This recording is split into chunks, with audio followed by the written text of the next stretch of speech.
You're such a bastard. Welcome everybody to episode 34 of Climbing the Ladder. I'm your host ChanmanV, and as always, John Clark over here co-hosting with me. And I want to welcome our brand new addition to the show, Mr. Paul Schallender, a.k.a. Red Eye. What's up, Paul? Thank you. I'm good. Thank you very much for having me on. Man, John and I are really excited to have you, obviously come on and have wonderful discussions every week, like we have been, like on those few episodes that you have been on already. So it should be a good time. But our guest today is none other than the most interesting man in the world. No, obviously the boss at one of the Frodo Baggins. Frodo Baggins. Oh my God. He heads up one of the biggest eSports organizations. He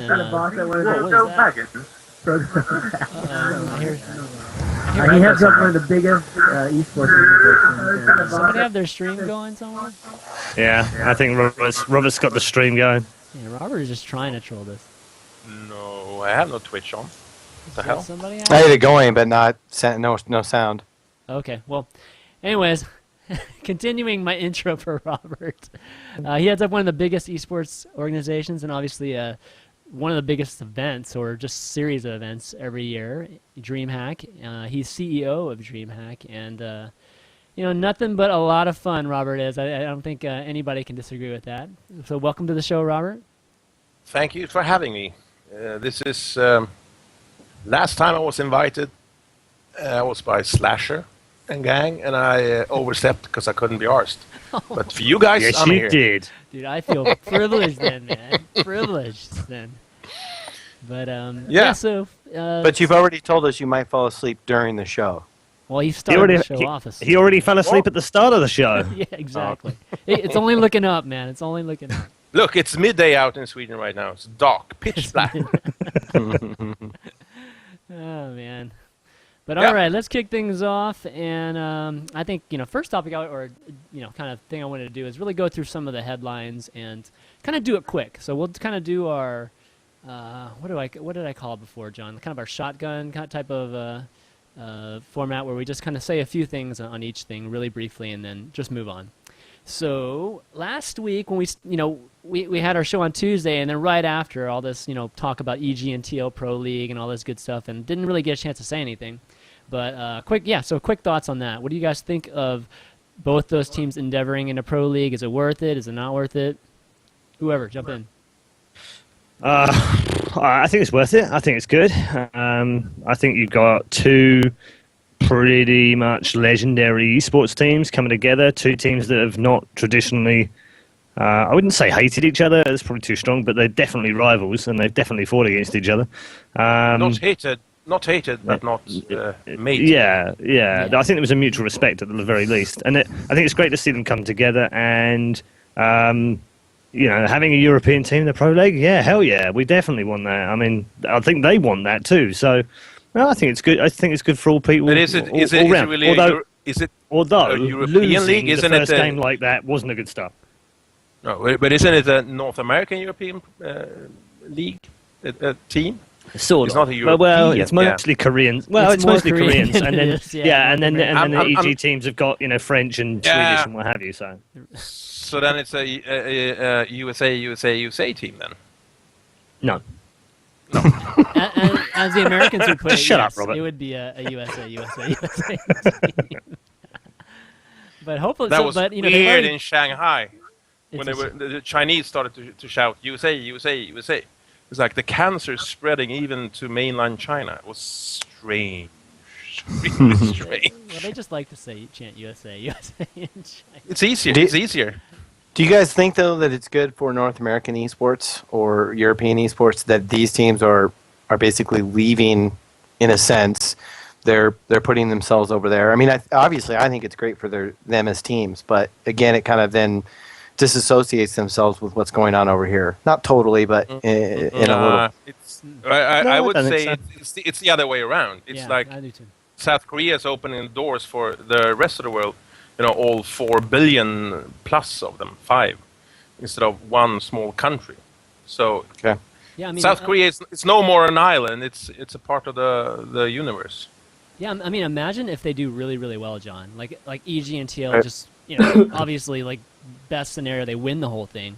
Well, then, you know, they can come over here and actually have more impact, you know, as teams, right? I mean, they're not going to just stay in South Korea. I mean, that's not. No, that's they're going to compete all over the place. But Yeah, I mean, exactly. you look at their lineup right now. I mean, all the Liquid players are already Korean anyway. So there's 4 Koreans, and there are 3 on EG. Hero is Swedish. So that he's an honorary Swede. So they have seven Koreans, an honorary Swede, 1 proper normal Swede. I mean, as normal as you can get with Zane, and 1 normal Frenchman, as normal as you can get with Stefano. I'll tell you a story about that later, and Robert will no doubt probably tell you this before I get a chance to do it. But basically, Stefano is sort of like my nephew, and we'll explain why later. And then they've got 2 North Americans, Huck and Idra. So that's it. So there are 2 North Americans, 1 Canadian, 1 American in it. So I don't know. I don't think it affects other leagues and other teams. I think it's a good thing. Yep. Yeah, agree. Okay. All right, moving on. Let's see. We got TL announcing Dota 2 team. And obviously that was, you know, that was a little, surprising, I guess, for at least the StarCraft 2 community. No, not for eSports. Yeah, but not for eSports, but yeah. But, you know, a lot of folks weren't expecting it, at least from, I guess, again, from our standpoint. But again, I haven't been paying super close attention to the Dota 2 recently, so maybe a lot of the Dota 2 folks actually knew this was coming already. I think Sort of. Sort of. Yeah, a little bit. I think it was a little start- bit known, but I don't think it was a massive shock, but it's certainly a good pickup. Yeah, what do you guys think of the decision? I mean, you know, one of the things that is very obvious also too is that you know, Team Liquid's obviously been focused purely on StarCraft 2 and Dota 2, and TeamLiquid.net now is very, very Dota 2 centric. You know, as you know, almost I wouldn't say equally quite yet, but it's getting there. No. You know, with StarCraft 2. It's almost becoming an eSports site. Yeah. Yeah. I mean, all they need Without to do now League is of pick Legends. up, Without League of is Legends. pick up ninjas in pajamas and Yeah. Counter-Strike Gold just go crazy and then Yeah, it's Yeah. an FPS game team. yeah. But I think it's good though. And it is makes good. sense if you consider Team Liquid and you know, the level of excellence that they always want to portray. So, no offense towards League of Legends, but Dota 2 has a higher skill level, so it makes sense. Yeah, I think everybody would agree with that. So you think that's going to I affect mean, their StarCraft 2 team at all? Just expanding into Dota 2? I don't think so. Okay. I think, you know, they've got sensible guys at Team Liquid. They've been around for a long time, and they've learned what works and what doesn't work. And I don't think they would take out a Dota team the way that they have without either, well, not, you know, they would have to support them fully, and they would have had to have worked that out beforehand, and I think they have. And they won't take any more people on unless they can absolutely get behind them and do the right thing financially by them. So, no, they've been around a long time. I don't see that it's a mistake at all. I think we'll only find out in the next 12 months whether it affects the StarCraft team, but I wouldn't have expected it to. I spilled some beans. Okay. That's, When it comes that's to yeah. DreamHack Winter, just like, you know, comparison, the peak concurrent, number 1 was, of course, League of Legends. But the last figures I saw before we, you know, gone through it, I think Dota 2 actually was bigger than StarCraft 2 when it comes to peak concurrent during DreamHack Winter. Wow.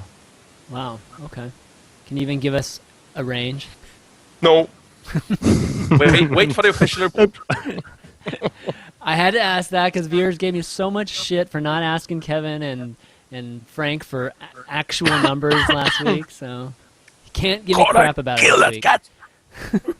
Yeah, well, I mean, Robert might not be able to give you any stats, but I can. All right, here we go. So what I'm going to do is I'm going Cease and to desist! I'm going to post this in the channel, even being under threat of being sued and Robert's texting his never lawyer. being hired again. I'm going to paste you that. It's actually nothing that Robert hasn't already seen. But it's in the channel right now. It's dashboard.dreamhack.se, and you can check out all of the stats, and you But that can is, see that is, What is that this? that's bandwidth that's- you. So that's just to be Yeah. clear. and that is also the amount of games being played in the BYOC. Yes. Yep. That's So nice. it gives you an idea of popularity of who's You have playing like what. that's It's a quite that's a interesting. very good statistic. It's 9,000 BYOC seats, and you have like the amount of games being played. So it's easy to see the popularity. Yeah. Blizzard I think had the other thing while we're just on the subject, Robert, as well, is that congrats on the new record of 15,485 people connected to your internet at one point.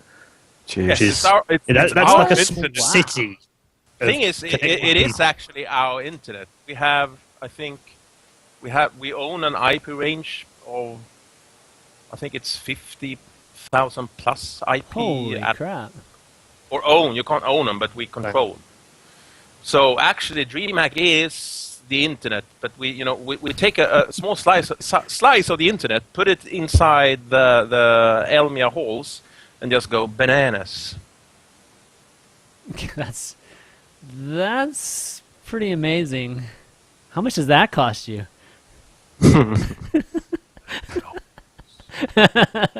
I've never seen Robert open his wallet, so I don't think that he actually deals in cash. So he's never bought you a drink or anything either then? What a cheapskate. No. He has bought me a drink, but I've never seen him use cash. That's the point. No, I'm Swedish. I'm modern. I pay in kind. In kind. That was what I was suggesting. Well, that's pretty amazing, and I think a lot of folks, I mean, at least some folks, I think over in America, have, know DreamHack so much from the competitive events now, and they forget that, it's a giant land. The origination of DreamHack is this awesome LAN event. So the eSports is maybe nowadays it's hard to but if you take the whole DreamHack Winter, which is a huge, uncontrollable beast when it comes to stuff happening, the eSports is content-wise maybe 20-25% of the whole thing. Mm-hmm. I can actually give you an example of just how big DreamHack is for anyone that has never been there before, because I can share you the story of what happened to me on the Friday. So just to back up a little bit, I was doing Counter-Strike Go on the Friday, and Grey Khan, who's head of esports, kindly gave me a special key card to get out of the building. And the reason for this is because I unfortunately smoke, and don't take that up, by the way, kids. It's really bad for you, and you end up looking like this. It's not good. And basically, I would. Yeah.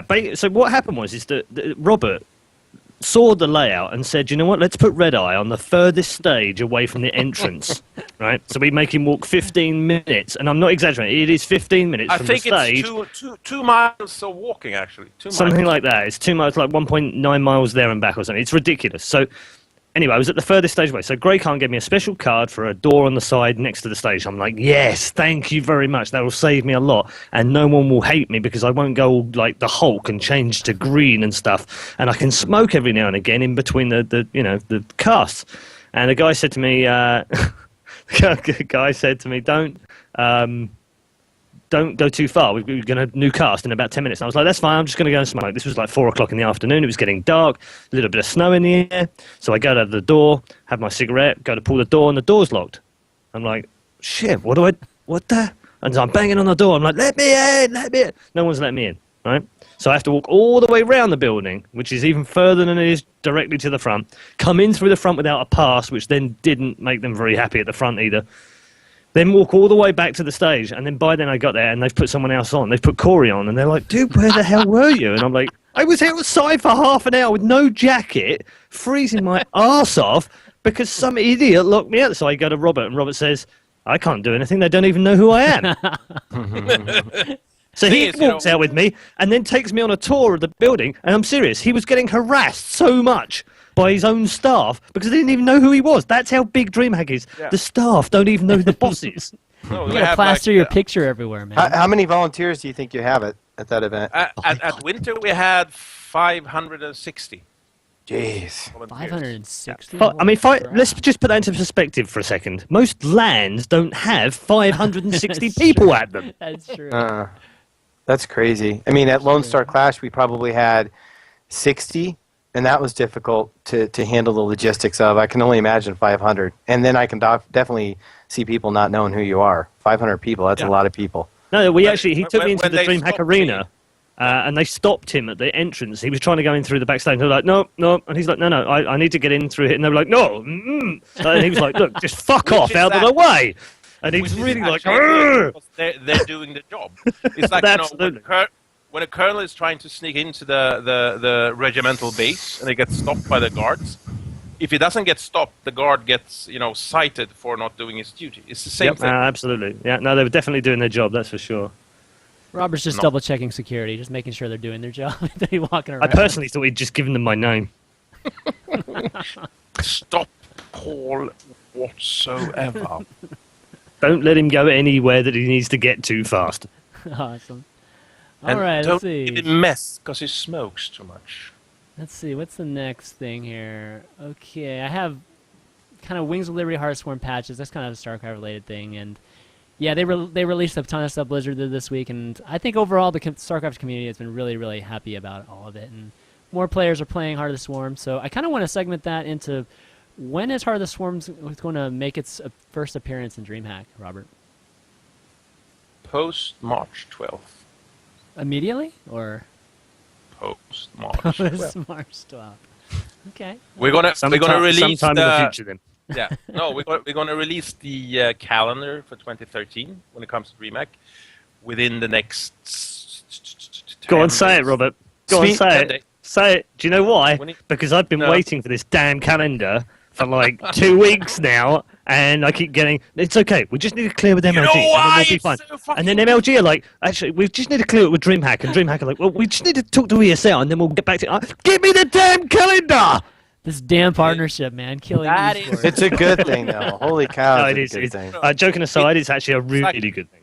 Yeah. It's us. It's everybody. All the It's not only MLG, ESL, DreamHack. It's IPL.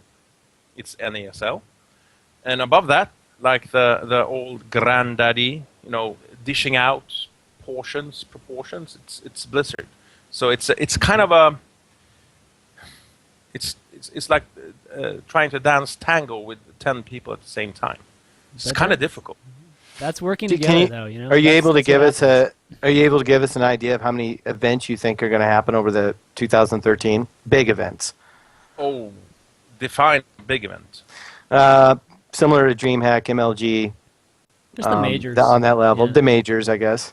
Majors, it would be somewhere. Let me see if I can remember this. God, it's going to be one every weekend. Yeah, no shit. Well, it's not as bad thing. Somewhere, major 5-6 events over the year, and then there's going to be minors. I can't say more because I'm going to get killed by Mike Morheim. Sued. Okay. Okay, that's not bad. No, that's not too bad at all. Actually, 5 or 6 majors. That's not bad at all. Cool. It depends on how you define a major as well. So. Everybody's right now trying to figure out how to avoid clashes and make 2013 as palatable as possible for the audience, for the organizers, for the players, and for the sponsors. Is that the extent of the collaboration right now, or is there continued talk about turning it into some sort of circuit or the rankings part of it? Or is right now just the concentration on making sure that you're not overlapping each other? First and foremost, it's the overlapping issue. Yeah. Then we have like a joint ranking system when it comes to StarCraft 2, because that's the most, as it were, professional esports game out there right now. But we want to broaden this to every major esports game. When it comes to League of Legends, Riot holds kind of tight reins, so we don't have so much say, at least not DreamHack, because we like to be as independent as possible. Is there still plans to run Quake events? Yes, there is plans to run Quake events, but it's going to be more of. It's going to be more of. It's not going to be like 12 Quake. Events during 2030. It's going to be like we've been doing it. Maybe summer and winter.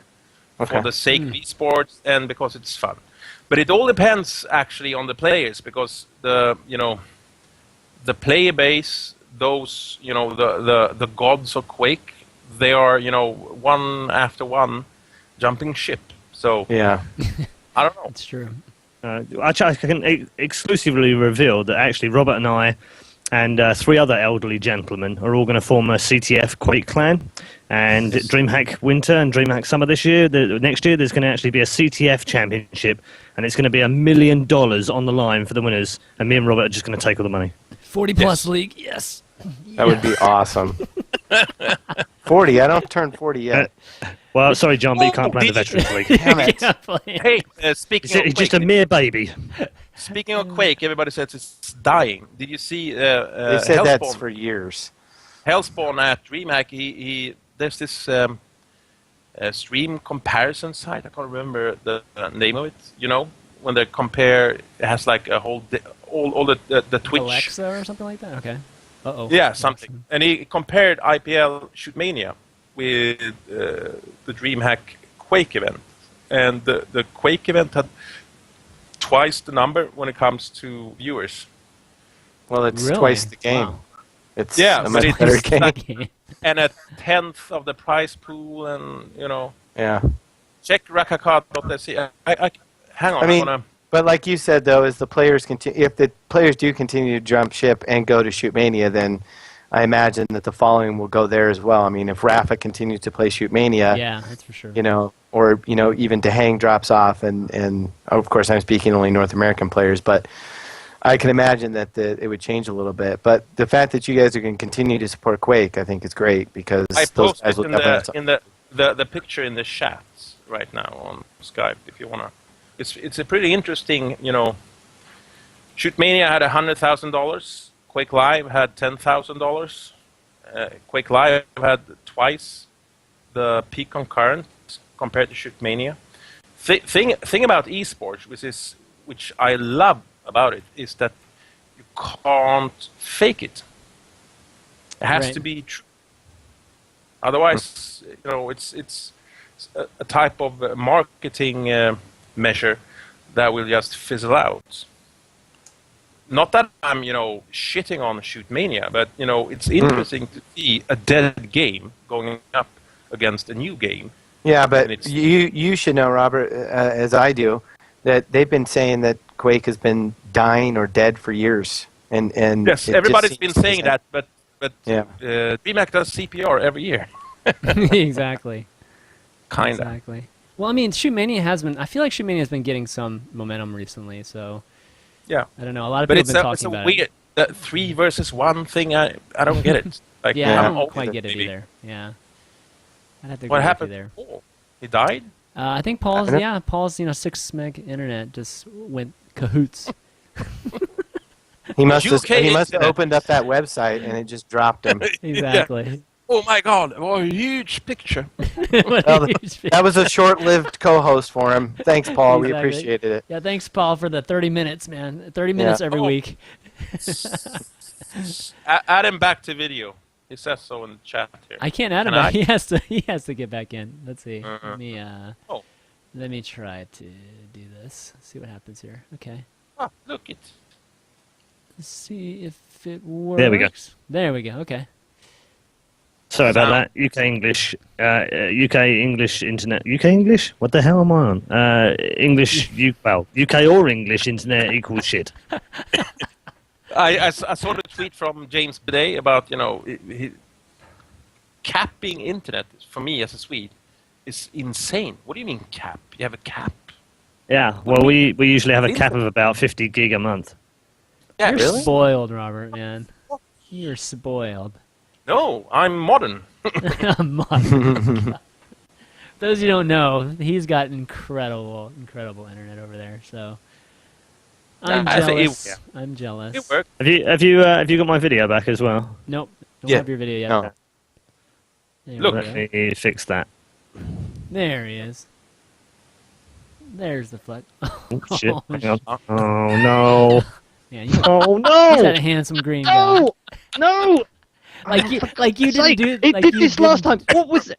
Oh, my God. What the fuck? So he's pretending he's freaking. This is on accident. What? This is not on No, accident. it did this last time. Do you remember when you called me you were like mid-show or something, and it called me back and it put a freaking shark in there? What the fuck is that? You did that shit on Oh my purpose. What are you God. I talking can't about? turn the thing. How do you turn it off? You need to I- turn the Twitch in your eye off. man. It's Did bugging someone? I need some Logitech Oh my God. webcam He's controller totally lessons trolling or our something. asses. Where the fuck is it? Oh my god. Oh, hang on. I've got it. No, hang on. What? It won't let me. It won't let me change the. Yeah. me. There we go. There we Okay, go. right. You're back. What the fuck? I'm pressing the button and it won't go. So is this an improvement, viewers, or not? The hell? It's a mess. How do you cancel out of the thing? I can't get it to go.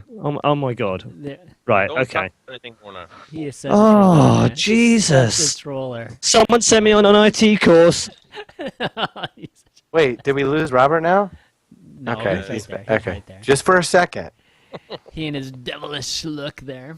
Jesus. What kind of headphones are those, Robert? It's Steel Series. Devil. Still serious. All right. Because Oh, I what want, was Series that devil. all about, John? because I I want was an just orange asking. one. Because They're bright red. Yep. No, they're orange, but it's the lightning is they're DreamHack orange. Okay. Ah, nice. Yeah. Well, continuing with just partnership talk. Yeah. Sorry. Yep. You know, God, I thought I had something in my head. Now I can't freaking remember it. I can give you something, not head, but something. No, but I can't remember now. Was the Congress really the beginnings of all of this? I mean, you know, a lot of people are like to point at that moment being like, okay, this was really the start of it. You know, all the discussions in the panels that obviously Paul was moderating for, they all kind of point to that moment as being the start of all this kind of collaboration and that sort of thing. Was it already happening kind of behind the scenes? before Well, that? you know, what was happening was like kind of what we're doing right now over the internet. You know, having Skype conversations or email conversations. Thing is, nothing beats eye to eye and like dogs sniffing each other and going, oh, I like you. Yeah, I like you too. You're good. I can work with you. Yeah, I But can it- vouch I- for the fact that a lot of that happened in the car park with Sundance and Robert. Yeah, but the thing is, nothing beats human interaction because everybody knows that if we don't, it's for everybody's survival. If we don't pull our shit together, we're gonna like end up in 2006 to 2007 again. If we're Why did it take so long for some of the organizations to figure that out? That working together was a much better way to grow esports, and then in turn grow your own product. I mean, were there reservations in the beginning from some of the organizations? Because they're not Swedish. No, Okay. I don't. That makes sense. So Thing you've been No, open no, to no. it. Thing okay. is, DreamHack is it's unfair to compare DreamHack to anybody else because we are not only esports. We are esports a whole lot, but we are also the festivals. So we Like have QuakeCon. this.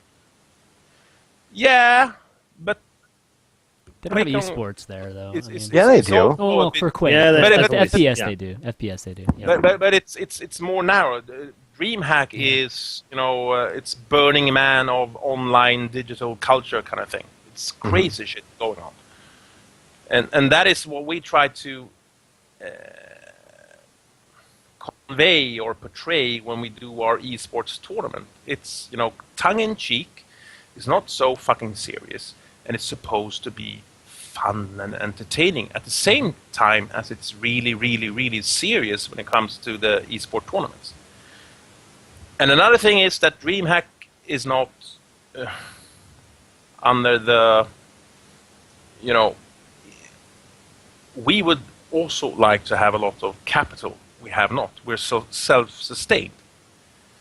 So we don't, but the other part is that we don't have to answer to anybody else but ourselves, Right. which makes we're more flexible.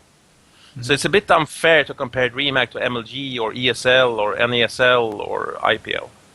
Actually, Right. I mean, you guys could have continued to just keep doing what you're doing without any sort of collaboration. You would be just as successful. But I Yeah, guess it because just. at Go ahead. DreamHack we had ESL has been an exhibitor or a partner doing tournaments there. CPL has been at DreamHack, WSVG has been at DreamHack, ESWC has been at DreamHack. So for us, it's not a clash of brands or exclusivity. It's more content for our visitors at the festivals. And it still continues today. So we could have an MLG tournament at DreamHack Winter 2013, for example, if it's feasible. Okay. Yeah, I mean that's an interesting thing to point out. Yeah, I never thought of that. So I mean, it would replace, I guess, your Open, like if you did have an LG. It would just be part of it. Running at the same time. It's more content, man. Because DreamHack Winter and Summer, the big motherfuckers. So the more content that it's if we have a gazillion tournaments on multiple stages, it's more fun for the punters, right? Well, it's a celebration. It's a celebration of esports as opposed to a direct. Hey, this is some sort of major event. It's really just an open celebration of esports. Yes, or it's an open celebration of esports or everything that is online digital culture, basically. Yeah, and gaming. You actually need to go to, if you've not been to a DreamHack before, this isn't like one of those marketing advertising segments that we want to run that you guys have to click on. Insane. Yeah, just go to one because it is an absolutely incredible. There's so much going on. I mean, there's a tank in the garden to go on. There's stuff around the stores to go on. There's mini esports little stands where they've got like bank stadiums where you can actually watch Dota 2. It never stops. It never sleeps. There's a high wire that if you're feeling particularly risky, you can go from one side of the whole hall with 10,000 people underneath you to the other side of the hall on a wire. Wow. There's so many crazy things that go on, as well as all the esports going on as well. So. I don't even know a tenth of what's going on at DreamHack because it's I try to explain people the differences between like QuakeCon and going to an MLG event. So I mean, DreamHack has got. I mean, just from what you guys said, 10 times more going on than QuakeCon does. But when I try to explain QuakeCon compared to MLG, people are like, you mean there's actually stuff to do outside of just sitting on a concrete floor watching the event? I'm like, yes, so much to do. For North Americans, the easiest way of explaining it is imagine an NASL going on, an IPL going on, an MLG going on, and a QuakeCon going on at the same time. And then imagine 10,000 people all being at the same place. Right. And that's pretty much what you've got to dream. Plus, you have a bit of Burning Man as well because there's music acts. And Absolutely. You got live stuff. There was a DJs on. In fact, one of my really good friends was actually one of the DJs on Saturday night, which was amazing. Yeah. He did an awesome set. There's live music, there's bands, there's light shows, it's just unbelievable. Lasers, there's lasers. Freaking laser beams. Yeah, well, you can add Chris and I to one of those volunteers then. We'll make it 502, 102. Just go to crew.dreamhack.se and try to apply. We have a... Try to apply. So here's a question. Will a DreamHack ever come overseas? Yeah, maybe. Nah, maybe. He's not giving us anything. The thing is, it has gone overseas. I mean, on a smaller scale, yes, but it was in Valencia, it was in Bucharest this year as well. So it has gone overseas. It started to do that. Well, one of the philosophies when it comes to DreamHack and how we grow is we take really small steps, but really, really fast. So it's like instead of going, 7-mile leaps and going CPL, WSVG.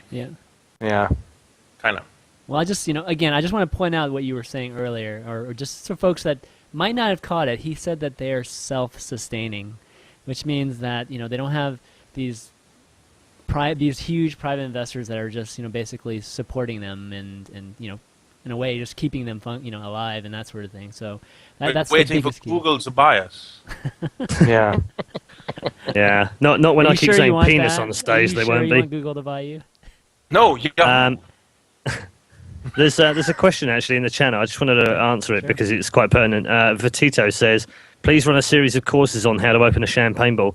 The funniest thing about that is that Robert and I actually spoke about this just before we did the final of the StarCraft 2 in the ice hockey arena, and said, "Do you know what we should have done? We actually should have done a health and safety video and played it before we did the grand final, so that the StarCraft players knew how to open a bottle." Was Oh my god! Oh, God. It was hysterical because we just went on, old history with DreamHack. It's going to be 7 games, and all of a sudden, it's the last map. What the hell? Where's him? Where's the ball? Yeah, no. It was crazy. But what did I say to you before I went on stage? 40 seconds. So the prep, by the way, we had 40 seconds between knowing that actually the whole thing had ended and having to come up with a prize ceremony because nobody had talked about it. Oh my gosh. So we had 40 seconds. So what did I say to you before I walked on the stage? Do you remember? Ass? I said, "Fuck it, don't worry about it. I've got this." Well, at least you did, man. Oh boy. At least you did, Paul. Red Eye then for this. When we do It was stuff, hilarious. we just try. So how can we be entertaining even if we're failing? And that's what we try to do. Because actually, that's a good... the prize ceremony for DreamHack Winter was not according to plan because we had a plan, but we thought we had like 2 maps still. Yeah. But all of a sudden, it's winning now. Yeah. What the hell? No, let me clarify. There was a plan. It's just that no one knew what the plan was other than the producers, and we had 40 seconds to relay the plan back once the game had ended, and we weren't ready for it. Well, what was the plan then? I mean, what exactly was the plan? We pretty much pulled off what the plan was, bar the champagne not opening. Yeah. I mean, it helps when the player knows to open the bottle, right? Thing is, I think what we'll do is we'll produce a health and safety video with a high-vis jacket, and I'll explain the steps in opening the bottle, putting the thumb in the top, and then spraying the bloody thing. Yeah, but look at Stefano. He knew how to open. No, he knew. He's French. He's French. Well, and he knows how to open a bottle. Because he's won a lot. Exactly. You know what you should do, Robert? Next time, just bring up a machete or a sword. That's an easy way to open a bottle. Saber it, yeah. Or just thing is, that would buy be like buy champagne in a box or something. Hero. He has. I was going to say, having said that, what happened to Hero at the weekend? Jeez, that guy's still getting champagne out of his eyes even today. Where's my fingers, Robert? I know. Like, you're talking about NASL, Paul? Yeah, I'm talking about NASL. Did you see the pictures? I mean, that guy literally must be still getting all of the champagne out of his eyes, his clothes, his ears. I love the NSA guys because they're like us. They're weird and crazy. Yep. So they did like what we did, but reverse. And that's like brilliant. They showered the... Yeah, they like circled them and just... that's so funny. That's so funny. Exactly. That was pretty awesome. Definitely was. So what did y'all think of the NASL event? I mean, I know a couple of you guys didn't see it. John, did you see it at all? No, I tried tuning in, but I mean, I must have done something wrong. I kept getting subscriber only. So yeah, I mean, I actually was at a wedding too, so I missed quite a bit the first day. Yeah, I mean, I was out though. I saw some of the my stuff, internet but... sucked, so I couldn't see it. So I watched some of the finals with Violet, or I mean, the semifinals with Violet. I thought the production was really good. Yeah, so like, forget the finals for now, but talking about NASL in general, and I was having a discussion with somebody else. I can't even remember who it was. It might have even been you, John. But we were talking about NASL, and I was kind of talking about the league, just the league that they run, right? And then just everything else that they do. And for me, I feel like everything else that they do really makes them stand out versus like the league that they do now. I mean, all the content and just all the production they do for the actual league, and all the matches and stuff, they do an awesome job of it. But I feel like the whole concept of having StarCraft on every night now isn't that unique or I don't know, as important. No, but when it comes to like tongue in cheek and craziness and entertainment, because that's actually what DreamHack is about. We want to entertain. So NASL is actually the closest supplier of entertainment to DreamHack, or vice versa, out there. I feel we're really close when it comes to how we think and try to Well, it appears that what you guys are doing and what NASL is doing as far as on the production side is about fun. It's about making it enjoyable, not just for the players, but even more so for the people that are tuning in to watch it. And there was an article that a friend of ours just wrote that deals directly with this, about the drama and the backstory and creating something that the users can really attach themselves to, not just the game itself. I mean, it's one thing for me to sit there and watch, a Quake Live match, but to know the backstory and to have fun while I'm doing it is a much better experience. Yeah, because online, DreamHack sucks. Even though we're the biggest, digital internet festival in the world, our online presence when it's not a live event is below zero, I would say. Well, if you compare to NASL, or other leagues that have continuous content online all the time, but the idea is the same. There yet. The philosophy behind it is the same. Yes, but we suck dick when it comes to online content, or continuous online content. All I know is I would pay money for a shot watching Robert giving Grubby a back rub during some FFA game. Hang on, I have a picture here somewhere. Hang on. Oh God! Uh-oh.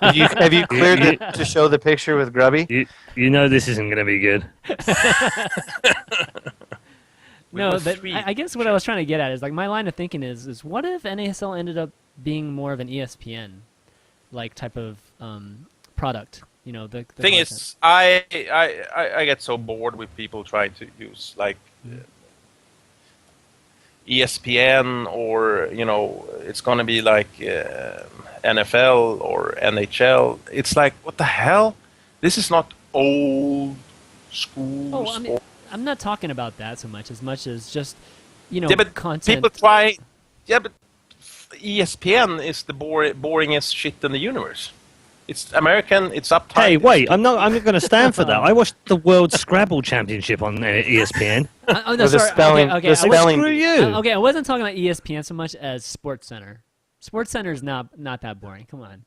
No. Yeah, no. It is. And we have something similar in the UK. I've never seen it, but News. by definition, I would say it's boring. I've never seen it, but I've never seen it, but it's American. It's goddamn boring.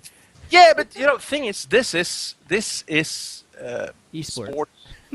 No, it's imagine NASL doing a lot of their production stuff, but covering a lot of other events, covering other, other championships. I think that's what Chris is trying to say as far as using ESPN knowledge. Yeah, covering it with some fun segments and the things that they do and that sort of thing.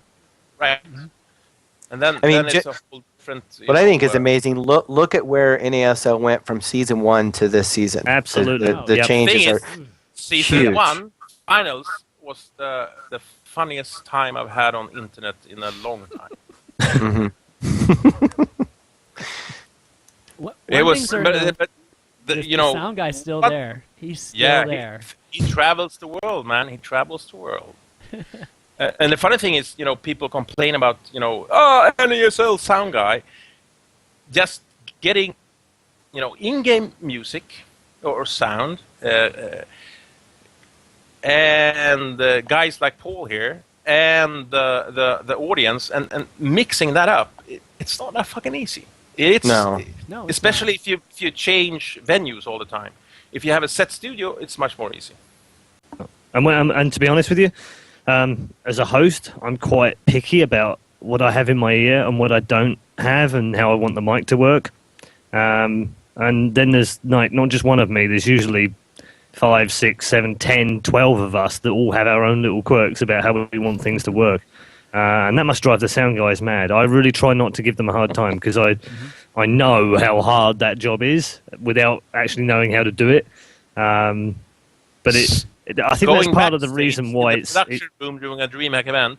Yeah, it's It's insane, isn't it? Yeah, it is insane. insane. But the thing is what I would love to be able to do. Screaming, shouting, there are fights going on. Yeah. I mean, what I would like to do is be able to write about it, and I probably will do it at some point next year. I will write about it and blog about it from backstage, and just try and give an impression of what it's like, and for these guys to be under so much pressure all the time to try and deliver something that to you and I, or those viewing, well, the volume's down, so turn it up. It can't be that hard. But actually, there's just so much more to it than that. There really is. There definitely is. And I suppose in a way, we're victims of our own success in 2012. I mean, everyone keeps up in the bar. DreamHack up the bar, ESL up the bar, and ESL just up the bar again. IPL was fantastic. MLG keep delivering. So everyone keeps upping the bar, and obviously with that comes higher expectation. And without wanting to sound like I'm out of a Spider-Man movie, higher expectation leads to people wanting more and more and more all the time. And even though what we're delivering now as an esport in the last 3 months has been superior to what we delivered 12 months ago by night and day, it's like going from black and white TV to colour TV. Yeah. What they want right now is HD on 50-inch screens, and we're not quite there yet. So, but there's it's still the a little same bit more thing to when do. people are talking about, the death of StarCraft 2. It's the opposite. Thing is, it's not 2010 anymore, boys and girls. You can't be, fresh out of the egg, forever and ever. It's people are getting, used to the content, used to the streams, used to the events. But they feel that there has to be a continuous, 45-degree increase all the time, which is insane. It doesn't work like that. No, it doesn't. Yeah, I mean, it has to stabilize at some point, kind of build up again, and then be another period of huge growth. Do you know what? Yeah. That's exactly right, Chris. For me, it's about, I've seen 10 years of this now, and what I've seen is that it goes up really sharply, and then it plateaus, and then sometimes it goes down a little bit, and then it goes back up again on a sharp scale, and then it plateaus, and then it goes down. And we've done that continue. But the actual trajectory is pretty high still. If you look back 10 years ago, and you think that all we had was Winamp Shoutcast doing audio over the internet, that was the sum total of our total stuff. And what we really did was we didn't go to DreamHack and do live events. We didn't go to QuakeCon. We were barely going to WCG once a year. What we were actually doing was sitting in our bedrooms doing audio only of the day's games, which was Brood War and StarCraft and what have you, because that's all we had. DreamHack used to be offline events, really, because the commentators were for the people there. Not absolutely. For the I people did. on the internet. I did Quake 4 in 2005 at DreamHack Winter, and this is not Robert's fault, but basically I had a miserable time because I was buried at the back of the room, and I'm not kidding you, with it was maybe 2 foot wide stand behind me, and a table with my laptop on it, and the games were fed into there, and I then streamed out of there on audio only. That was where we were. That was 7 years ago. Yeah. 7 years ago, and you look at what they do now, multiple stages, massive seating areas, ice hockey arena for the StarCraft fight. I mean, it's incredible. It is like going from the Stone Age to 50-inch HD 1080 screens in 7 years. That's what we've done. So I think we just need to sort of stand back sometimes and just take a breath and appreciate where we've got to right now, because the level that we're delivering now is on a par with pretty much anything that TV can deliver, apart from the very highest echelons, and which, trust me, have 200 plus staff working on a show. There's barely a dozen people backstage on most of these big events. It's incredible what they pull off. Well, I mean, I think another thing that it's pretty. If you take like 7 years ago, everybody who participated in a BYOC tournament communicated via IRC, right? Mm-hmm. Yep. Today, the kids, they don't even know what IRC is. So it's like it's a whole different ball game. Oh yeah, I still remember how my ICQ number. old do I sound right now? Still got your ICQ? Yeah. Well, I mean, so a lot of the talk having to deal with StarCraft 2, obviously, dying and that sort of thing. It doesn't have so much to do with just esports and where it was 2 years ago and where it is now. It's kind of a little bit more to Robert's point, where it's not the new shiny thing or the new innovation, right? Now we have League of Legends, which is getting better numbers, and people are just comparing that, and that's really been the source of it all, right? And I mean, now that we're seeing, like, you mentioned a little bit earlier that, that we've seen some players switching, or some players just kind of, it's kind of like that 2-year period now where players, are starting to leave. They're kind of done trying to become a player or not. And I don't know, we're not seeing, at least from at least from the NA scene. I mean, the EU scene is still pretty healthy, but NA, we're not seeing new players kind of, emerge. And You're seeing more players drop out than you are seeing players jump in. Because they've been around for a long time. Because in esports or gaming or DreamHack in particular, 12 months is like 54 months in the normal world. Because stuff happens. Yeah. If you just like think about where we were 12 months ago or 24 months ago, it's like Paul said, it's like a fucking stone age. It's almost scary. The plateaus we climbed during the past 24 months when it comes to everything, production value, streaming technology, just the sheer pizzazz of everything. But do you think that we'll get to a point, and this is interesting because I had this conversation last night with Chris, it's hard to say his last name, Monticellis, he used to be at CPL, about the fact that maybe the big guy from Texas, right? Yeah. Maybe we're moving too fast into the idea of creating these huge events, and the collaboration is going to be great too. But shouldn't there still be? There really should be a refocus on structuring it from the bottom up, so that it's not a 12-month cycle, so that players are not dropping like flies because they reach a point and make it any further. Like a week ago, we need an off season. Yes. Because of the success of esports and everybody jumping on the bandwagon. It used to be that December and early January were the unofficial off season, but there's more and more events crammed into it. So it's like continuous, and I think it's bad for everybody. Yeah, I would totally agree with you. I mean, you look at Formula One. Formula One over the years has grown from being 12, 13 races a year, actually less than that sometimes in the 70s, and it's now 20. It was 20 this season for the first time ever, and yet they still shut down for the entire month of December and pretty much January as well until winter testing starts up. So even a sport that has 20 weekends of the year is still having 2 months off, and they have August off as well. They have the complete month of August where they shut down because they've recognised that the people can't see their families. I mean, they're literally on the road from February through to November, and they can't do that anymore. I think, and we need to do that too. You need to have like a window of quiet to plan. Yeah, you do. Season. Well, and to cultivate players, to cultivate a new influx of people into the sport. I mean, if we're always going at 100 miles an hour, it's hard for people to jump on because we're going so fast that they just can't get into it. And I really think we need that period and that structure at which we're really nice sinus curve so people can recognize seasons. Not to mention it would be a good time. The off season would be a great time to kind of fulfill a lot of marketing obligations too. Like, whether it's, commercials or whatever. I mean, that's what happens in all these other industries. So all these players are doing all these things while they're going to tournaments, while they're practicing. It's just crazy.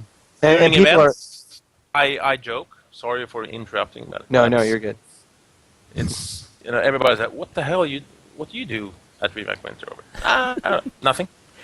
I just, walk around, schmooze, and trying to be as nice as possible. My work starts after the event because then you have to close the bag, and you have to make sure all the reports are there, and you have to sum up the year and budget the next year and send the troops off. So it's like, you remember Bucharest, Paul? When I couldn't go because of my son. And I you remember can tell spending. The anecdotes. Yeah, well, I spent a lot of time with Grey Khan over there. By the way, Grey Khan, just for the record, is awesome. By the way, he's head of esports for DreamHack, and yet somehow he ends up being a runner at events. I mean, I don't even know. At Bucharest, there's no word of a lie. He said to me, came over, and I was having a break, and he said to me, "Do you need anything?" And I was like, well, I could do with some chocolate or something, but I'm okay. No problem, dude. Leave it with me. 10 minutes went by. He came back with a carrier bag full of chocolate bars of all kinds. And I was like, where did you... I went down the shop. You went out to the shop? Yeah, I went out. Why would you do that? You didn't need to do that. I could have gone... Jesus, okay. And yet somehow he's also running the entire event because Robert isn't there either. And he came to me on the Sunday and he said, "Do you know what? I used to wonder what Robert did at events. Now I can't do an event without him being here because I totally understand what he does, and I can't do what he does because Robert looks after everyone. He looked after me when I was at DreamHack Winter as well, when I had the downtime and stuff. You know, you could say I'm a glorified runner as well because I make sure that everybody is more or less comfy. I think that's a slight understatement, Robert, considering you were showing the chief of police of Sweden and the mayor around DreamHack, and instead sat with me. That was a bit weird. Yeah, but that says a lot. That says a lot about this is obviously, Robert, that you don't have to do any of these things, really. I mean, obviously, you probably do it better than probably anybody that works for your organization. Thing is, but I couldn't even do what Waycarn does because he's a genius. His title, unofficial at DreamHack, is eSports Philosopher King. That's basically what he is. King. Yeah. They've all got some really, really cool names for their things as well. Yeah, I nearly got my badge is hanging from my. You got mixed up with. Up there. I did. Hang on, let me reach up and show you because this is hilarious shit. Hang on.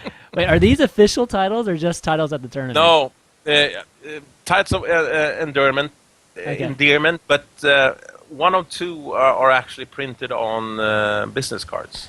Oh, okay. So, Maximilian Delic, who's our graphic guy, his title is actually Overlay Guy. Overlay Guy. That's not a very flattering one. Okay, so I have this pass, right? Now the thing is, right? I have some other bits as well, which I'll show you in a minute because they're quite fun.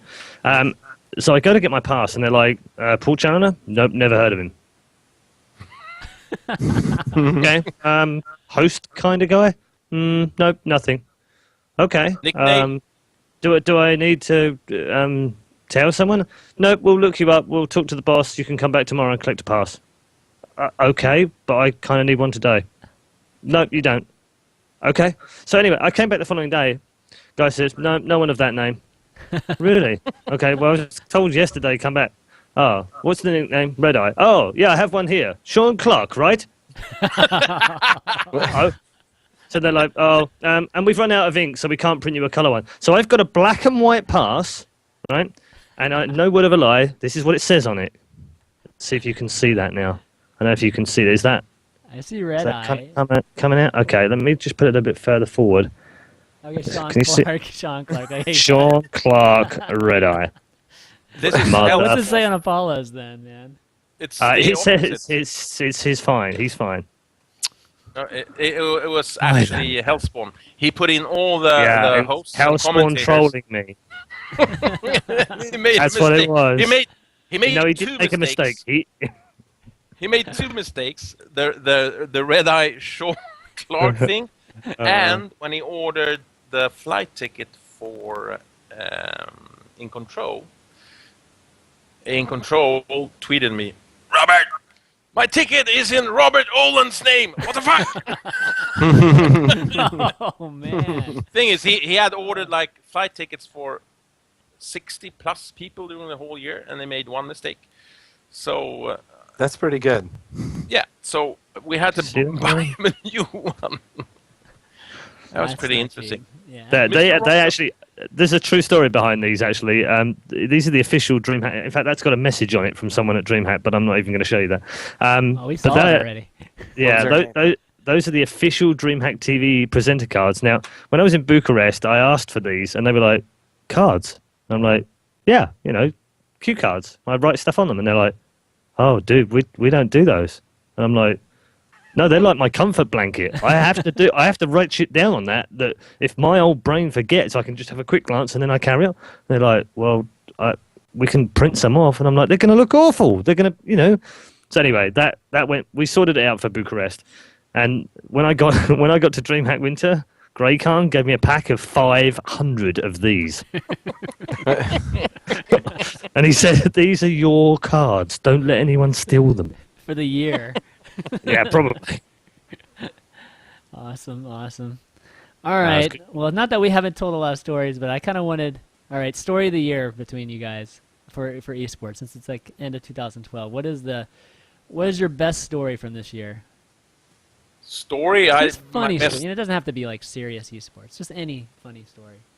when I kissed Adebisi in the production area during WCS Europe. That was pretty fun. What? I heard Actually, about that. when you slapped Hero's ass, Did you? That was also pretty fun. that was also because his to get face him was going. like, Yeah, Wait. So did you slip out of BC tongue or no? no. 'Cause oh, dude. he turned his head, man, He turned his head. Okay. and he said, "What's this a boot?" Boot. But more or less, WCS Europe Finals is for me is like, damn, that was a good event. What do you say, Paul? It was definitely. Yeah, I mean, I think if you're talking serious stuff, I would say the Valencia Esports Congress, but only because you're starting to see some of the fruits of what went on at that event. It wasn't so much the stuff that went on publicly; it was the stuff that was going on behind the scenes, which is always difficult to relay back. But I came away from there feeling like there was a God. I'm going to sound like a Star Wars director, but a new hope. I really did, and it sounds corny, and I was pleased because a lot of people basically shit on that event and said it was hopeless, it was a waste of time and money, you should have spent it on something else. It was pointless trying to get all these people together, they were never going to succeed, they were never going to agree on anything. Well, fuck you guys, they got shit done. And that thrills me. That really does. Do you did good work there? Yeah, you did a great Yeah. job. I did my job, so Yeah. you know, I'm just pleased that something's happened now, and it's you know, it's not perfect, And I and it's got to go not on the thing I want it stage. to be, but it's a start. And I gotta go on stage with the song "The Big Bad Wolves." The Big Bad. The big Yeah. bad wolf. That was Yeah, they big. played that one for him. Event-wise, yeah, I'd have to agree with Robert. I've had three I've had lots. I've done 20 events plus this year, and Jeez. I've been really privileged to go to some amazing events. So I think from ones I've personally been involved in, WCS Europe stands out. Intel Extreme Masters back in March, which just seems like an age ago. Yeah. It's also awesome as well, just for the sheer size of the amount of people in the room and standing on that stage and introducing people was just, you know, hairs on standing up on my arms from doing that. WCS UK was also a really personal triumph this year because it was probably the best thing we've done in the UK for a very long time, if not ever. So yeah, we've done lots of really cool stuff. I mean, but WCS Europe I don't know, it's hard to explain what it is because it was just so special in every way. There was lots of things that made it special. The people, the crew, the production, people I got to work with, obviously the players involved, the way the results went down, the streaming was great, the commentators were great, the crowd were awesome, the venue was incredible. There were just so many good things and great things that happened. That all sort of combined. It was weird. We all felt it as well that weekend. We just felt there was something gonna kick off. Well, going on with that, guys, you know, outside of the events and let's say outside of the Congress, was there anything that stuck out for you guys in 2012 that you feel may have directed esports into not necessarily a new direction, but kind of one more rung up the ladder? I mean, the show is called Climbing the Ladder after all, but what was it about? What in 2012 did you say, you know what, this is something that will help us, that will get us to a next level for esports? That's easy for me, John. I think the answer is the coverage, and not just from one or two events, but from almost every event that we saw throughout the year. It was continually improving all through the year, and it's taken us to a whole new level in terms of marketing ability. It's opened people's eyes from TV that finally look at these things and think, actually, these aren't banner ads. These are proper advertising streams. We can monetize these now. And when that money comes in, believe me, this thing, you think it's big now? It will fucking explode. And we're so close to that now. We really are. I really believe that. So I think, yeah, overall the coverage from everyone, from MLG, from ESL, from DreamHack, from NASL, IPL, you name it, they've all just ramped it up. And everyone's looking at everyone else. They're all checking out each other's streams. Have you heard? Good bits. We all only talking about non-South Korean esport things. Absolutely, Isn't that yes. pretty interesting? Yeah. Yeah, exactly, right? when like yeah, I think coverage. But for me, the big thing is how finally the dime dropped, and all the publishers realized that this is actually a thing. Yeah, First, that's a good Riot, point. and then Blizzard, and then just E3 this year was almost silly. How everybody said like, "Oh, we're doing an esports game." I think the Black Ops 2 one is one of the biggest surprises, and it could really propel esports. I mean, there are millions of people playing Black Ops right now.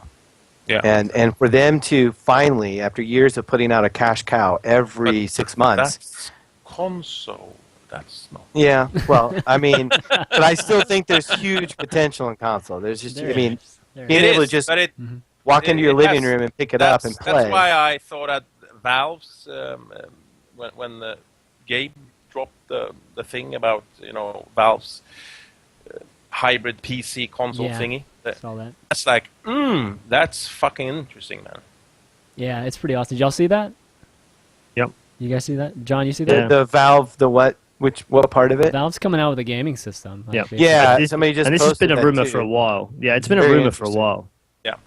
It's partly why, if you think back a year ago, they announced that they were going to do multi-platform gaming with CSGO, and that it was going to be on PS3, Xbox 360, and PC simultaneously, and you could play each other from the same set. Well, that got dropped halfway through this year on the back of rumors that actually they were going to do their own console. It's because of Wow. Windows 8. Yeah. Windows 8. Really? Yeah. Is it really because of Windows 8? Oh, wow. Yeah, because Yeah, it's too makes sense. proprietary. I mean, there's definitely a lot happening, that's for sure. But I agree with you. I think one of the biggest things was the publishers started to realize that as small of a slice as esports is, there was something about it that could reach masses above beyond what they could do just by pumping out the game. I mean, Just if you compare like how much dollars you put into marketing and how much dollar you can put into esports and how much more bang for the buck you get for doing esports. Do you know what, Robert, though? This is a true story now from about 2005, 6, I want to say.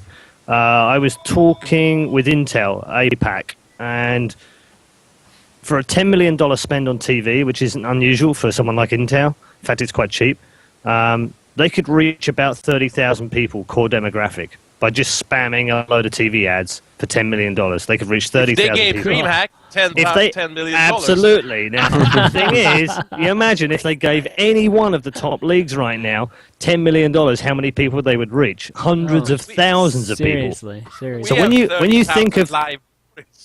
Exactly. I mean, when you start to think of the possibility now of some, because what a lot of people won't understand about marketing budgets is that the budgets are very segmented within large organizations. And I'm not just talking about, here's a pot of money for radio, and here's a pot of money for TV, and here's a little bit for social media. Not like just like that, but actually segmented into departments as well. So you kind of get a real, you've got a wodge of cash up here, which is $100 million a year or whatever, and it's drip fed through. And it depends on who you end up dealing with and talking to as to which pot of money you get access to. What we really need access to is the TV pots of money right now. That's where we're at. Do you know what a big hurdle is? The media I'm buyers. sorry, Robert? Yeah. The big hurdle is the media buyers, the 25-year-old female sitting on, allocating... you have to get to her and explain what esports is and what it can do for her and which target demographic it can reach. And as soon as you turn that person on, holy crap, the floodgates will start falling. Mm-hmm.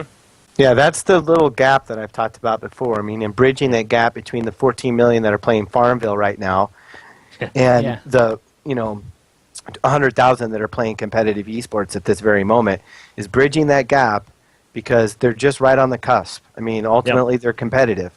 They don't play Farmville to lose. We mock, and I'm guilty of mocking WCG this year for going very mobile. But actually, there's your attempt at trying to cross that chasm. I mean, that's right. Putting 50 grand up for an Angry Birds competition, we might laugh at it and say, well, that's not a real esport. Well, no, but maybe it's a bridge drug, Yeah, it is. That's what I would say. It's a gateway It's like drug. League of Legends. Yeah, I've been playing Zookeeper. Oh, Robert, that's cold. Yeah. I've been playing Zookeeper, which is like a Bejeweled Blitz competition sort of game, and on my mobile as well as my iPad. And my little 5-year-old daughter's been playing it. And the part that she loves the most about it, and this is no joke, is she loves seeing at the end whether or not she's won or not, whether or not she's winning. She's like, I got this guy. I'm in round 3. I'm beating him, Dad. And she's 5 years old. My son's hooked on it. My wife's been playing it. Ultimately, we all play video games, whether it's mobile or Farmville on our Facebook. We play them to win at something, to beat something. And that is just so close to esports. You play different games on different, like, seriousness levels. Right. You play on your iPad, on your phone in a certain sense. You play on a console in another sense, and on the PC it's more like how focused you are on the game, kind of thing. Yeah, I mean, I also think there's an important lesson to learn. Many of us in esports, I think, are snobs. We're competitive snobs. Elitists. Elitists, Yeah, absolutely. yep. And I happily include myself in that. I've done exactly the same thing. Yeah, yeah. And so the weird thing is that we have to understand that just because someone is a casual gamer doesn't mean they don't want to win. That's right. Do you know what I mean? Absolutely. They might be casual. They might be playing, Angry Birds, but some of them are playing, dare I say it, competitively because they want the challenge. They want to beat the highest score. They want to beat their friends. They want to beat the next guy and what have you. That doesn't make it any less competitive than StarCraft. It's just that the level of skill involved is slightly different, obviously. Well, massively different in the case of Angry Birds. But there's still, nevertheless, there is an element of skill there. And I think it's about time we just started to understand that actually all of these games take a certain amount of skill. Yes, some are easier than others, but collectively, it's esports. Whether you like League of Legends, you like Dota, you like Counter-Strike, you like Quake, whatever you like, doesn't matter as long as you're contributing to esports. I hate the fact that we are infighting all the time about League of Legends sucks and StarCraft 2 is amazing, or StarCraft 2 is dead, Dota 2's got more views. Well, what's the point? We're in a niche. Let's face it, we're in a niche industry, which is video gaming, and we're within a niche of that. That's right, a small industry, one. which is esports, and I'm in a niche of that, which is broadcasting. So you can imagine, gaming can't be, described as a niche anymore. It's bigger than music. It's bigger than movies. So it's bigger than boobs. It's bigger than boobs. It's the biggest entertainment sector there is right now. Yeah, it is. I mean, it sells more games now than we get in movies. Esports is a niche, though. And a very small one, and I think people don't realize that because we're in our own little community here, we're in our own little world, and we're starting to share that with the rest of the world. But I mean, we're still struggling to share it with the rest of the people that are gaming. Yep. And we got a ways to go, but we can continue to do that. Everybody wants to be a hipster. The first to do it. Mm-hmm. And no peons allowed, only the cool. That's right. Yeah, but your point about the bridging it, Paul, is like absolutely right, and I've been saying it for a while, John. Right? I mean that. Yeah. I'm a publisher, like for a mobile publisher, right? And I've definitely, talked to David and talked to various other folks about just, what the possibilities are with mobile. And my thoughts on mobile, which differ from some others like David. I mean, David thinks it should be a live event, and I just don't think it should be a live event. But my whole thing is like, even just having an online event and having, folks just making an event just accessible to anybody, like free. Just imagine it. Like, I give away my free game, millions of people, right? I have millions of users, and I just put a button on my game that says enter this event, right? DreamHack would be a perfect place to have like these semi-serious, more fun tournaments when it comes to mobile games, for sure. And you can most definitely have a live event or tournament in some shape or form. It's not going to be like StarCraft 2 or League of Legends but it's still going to be entertaining for those who participate and those who watch. Yeah, Chris and I talked about that actually at one of our events. At even Lone Star or QuakeCon, about just having some sort of mobile tournament there. It's live, but we're not going to put it up on stage, not at this point. But that ability... Samsung have been doing that for years. They've been putting up mobile games on stage every year at the World Finals for the last 5 years. They have, but they're all paid. And look at their logo now. I know. I mean, it's painted not with free crayons by a 7-year-old. Yeah, well, what I'm saying is that you should never try to dumb it down. That's what No, but there is a key point in all of this. We often confuse in esports competitiveness with entertainment. And the two things are not mutually exclusive, but they're not by any means connected either. So you can have a competitive game on a mobile, but it might not be entertaining. You can have an entertaining game, but it might not be that competitive. So it's the ones that come together have both. I would argue StarCraft, for instance. League of Legends, argue what you like, but that's also got it. So has Dota 2 and so has Counter-Strike. And they're the games that are successful because they combine massive entertainment with massive competitiveness. And that's what we have to understand. Do you know what we call that, Paul? With what, sorry? Do you know what we call that? Yeah. What do you call it?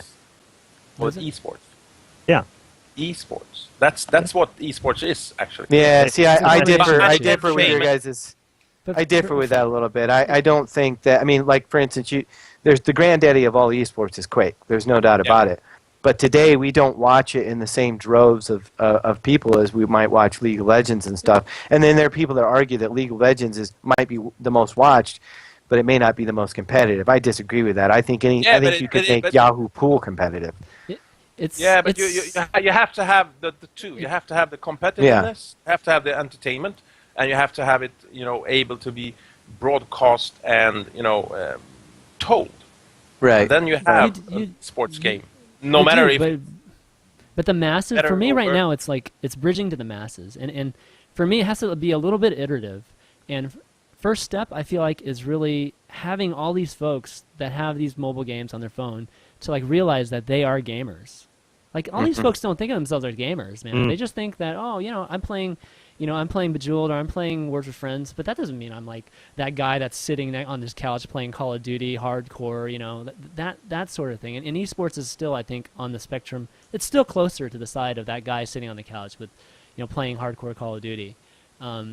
So I feel like you're getting from a North American perspective. Yeah. If you look at Europe and the Nordics specifically, it is not that no, I mean we've got mainstream TV now regularly attending esports events. SVT, for instance, BBC did interviews at ESWC as well.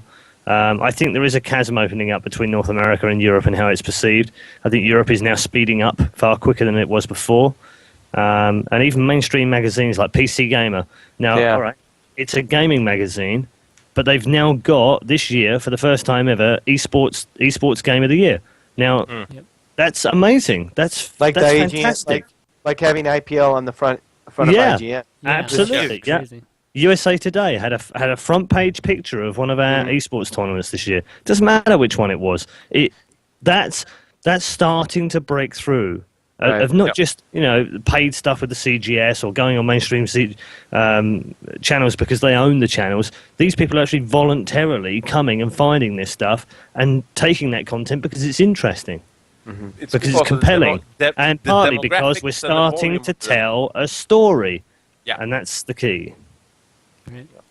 All right, guys. I think we're going to do some Q&A here with the viewers, if you guys are cool with that. Sure. Yeah, I need to have something. Yeah, you want to take a break real quick? No, I'm just going to pop off like let's say 13 and a half seconds. Is that okay? No, man. You are not allowed. Somebody start the timer Let's then. go. 13 and 3, 4, 5. No, I'm not going to count. It's so freaking annoying. Okay, let me pull on somebody while he's waiting. All right. At least let me get these windows ready. I'm mesmerized by whatever is in his background. Almost. Why don't we... Almost. Guys, if you want to call in your questions, go ahead and add me on Skype. My Skype ID is ChanmanV. And I was going to say, while they're doing that, Chris, do you want us to take some questions from Twitch chat as well? Yeah, sure. Okay. Cancer. Take one. We'll take turns. We'll just kind of go back and forth. So why don't we take one from the chat right now? Go ahead and type in stream chat. There was one from way before, and I told him that I would ask it. Okay, you did, yeah. Yeah, he was wondering about the possibility of a pro league in Europe. What the thoughts are on that? I don't know if he may be able to elaborate on it, but that was basically the question. What the thoughts are on a pro league in Europe? For me personally, I think a league kind of structure when it comes to one-on-one games is a bit, I don't know, it's odd. Because these are individuals and they're not teams, but there are teams, but still they're individuals. Yeah. Yeah. It's much easier to see if it, it's a 5 versus 5 kind of thing. It's more, for me, StarCraft 2 Team League thing it's more of a fun thing. It's more like it's for the, for those who are already in. It's like it's even higher on the, that niche pyramid top. Right. But I think we can discuss later I how don't to know. change some of that, but for StarCraft 2. For me, team leagues are like a Korean thing. It's like, I don't know. Right. Start there. Let me pull on Jarrett here. Need to fix these. You need to fix my stupid picture. You don't like that? You don't like that? Oh my god, dude! That was Hello. right when I, That looks right like when I got, right when I that's got a out of the prison. I Yeah, look that's like the prison criminal picture, isn't it? that, and I look like I'm sickly, like I'm about to die or something. All right, Jarrett, what's up, man? Hey, how are you guys? Hey, welcome to Climbing the man. Ladder. Yeah, I had a really, really quick question for Paul, and I tweeted this before, I'd say maybe a couple of months ago, but he was speaking right before the little break about telling a story and casting. And speaking of which, are you going to be releasing So You Want to Be a Shoutcaster anytime soon? Shit the bed. Yes. The short answer is I've now got, thanks to a very kind Polish chap who I sort of took advantage of and didn't pay very much, my bad, I now have my website up and running. I'm having a download section added, and I will put the original book that I wrote about 5 years ago or something. I'll put that one up there for now, and then next year, because I'll be working directly for ESL and I'll have some time in the evenings to do stuff for me, I will be able to sit down and rewrite it. And the idea is that I come out with something next year that helps commentators get off the ground and up and running, and gives them some hints and tips of stuff that I've been given over the years by different people. So in short, yes. Yes, that's basically the only question I had, so thank you. All right, Okay. thanks, buddy. Bye-bye. Bye. Bye. Okay, we want to take one from Stream Chat. You guys be in charge of Stream Chat here. I got it. Okay, This is a question for you, Robert, and I think it's a great question and something you should consider. Oh, But that. would DreamHack ever consider doing a retro fun tournament, like a GoldenEye tournament or a Mario Kart tournament? They already do that. They Well, already do I mean, stuff like- that. I think he means more in an official manner. Okay, as opposed so to in streaming the with manner. real commentary and stuff like that. Yeah. Yeah. I Mm. mean, I can would you to- imagine a Mario dude. Kart tournament? Would be Do, awesome. Dude, I would totally be DreamHack down to Winter. do the Pong one. Yeah, DreamHack Winter had like official tournaments. We had 13 official tournaments, and the scheduling to fit them all in, into proper setting stages is a fucking headache. Oh, I believe it. Thing is, in the BYOC area, there's a lot of stuff going on. Yeah, there is. Fi- Yeah, and- no, they actually had Pong at DreamHack Winter. It wasn't Yeah. streamed, it wasn't on a stage anyway, but they had a Pong competition going on.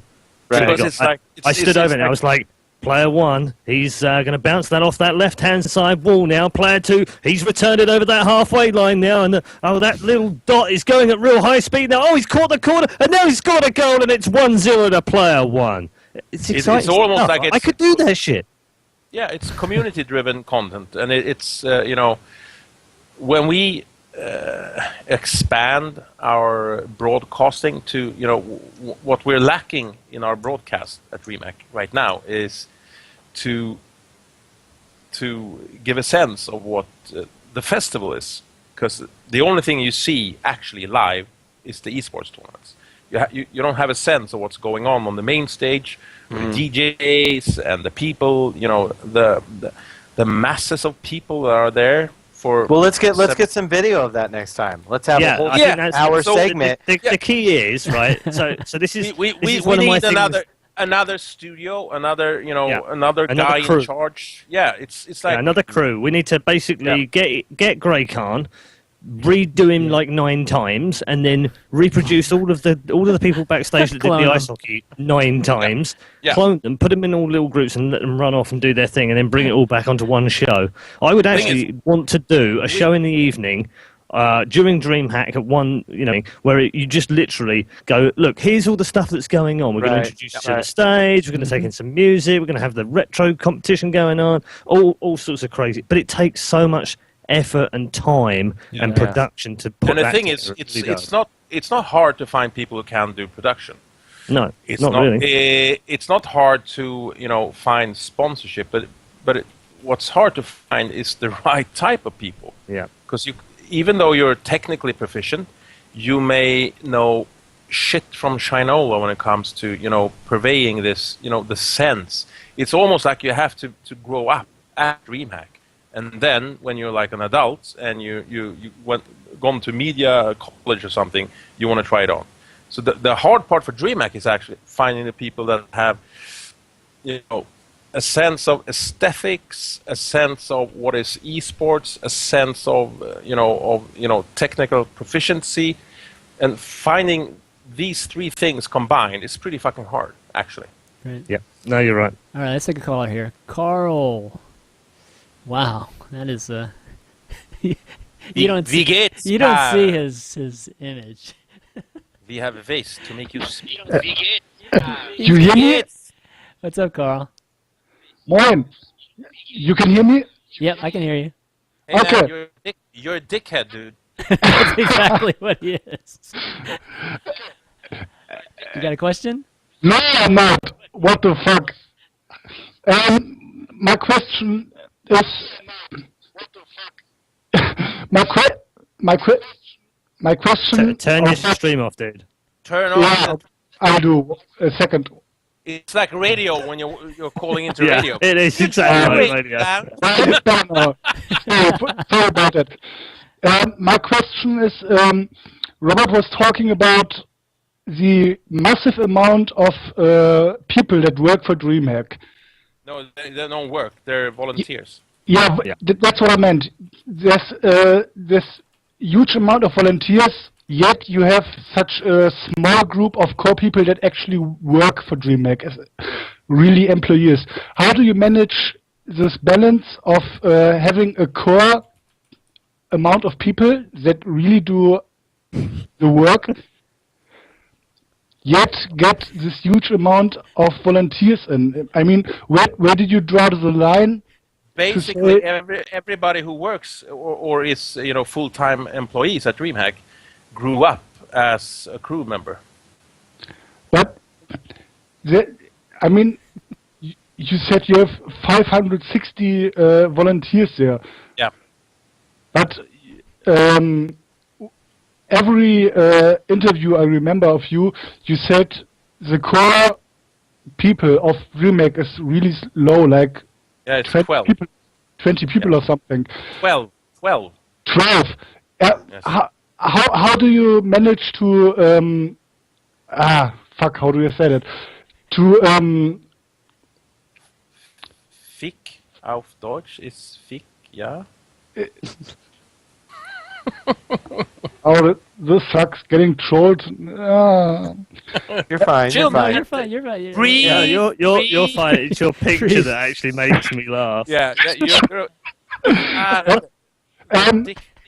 What makes you assign the core positions that need to be filled by real employees, and what makes you decide what can be filled by volunteers? Like, how do you decide what is going in which direction?